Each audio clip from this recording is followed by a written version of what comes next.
जय श्रीराम, जय गौमाता, वंदे गौमातरम। लोकनेते गोपीनाथ मुंडे गोरक्षण शाळा वरवटी, तालुका अंबेजोगाई, जिल्हा बीड या ठिकाणी आम्ही हे गोकाष्ट यंत्र आणलेलं आहे। पर्यावरणाचं रक्षण व्हावं, गायीचं संवर्धन व्हावं म्हणून गायीच्या शेणापासून हे गोकाष्ट यंत्र तयार करत आहोत। आपण पाहत आहात अशा पद्धतीने हे गोकाष्ट तयार करत आहोत। आम्ही अतिशय सोप्या पद्धतीने हे गोकाष्ट होत आहे आणि हे गोकाष्ट आम्ही विक्रीसाठी उपलब्ध करत आहोत। त्याच पद्धतीने अंत्यविधीसाठी गोशाळेच्या माध्यमातून आम्ही हे गोकाष्ट जे आहेत ते मोफत सेवाभाव म्हणून देणार आहोत।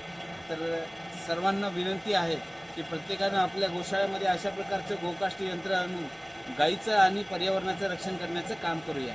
जय गौमाता, जय श्रीराम, जय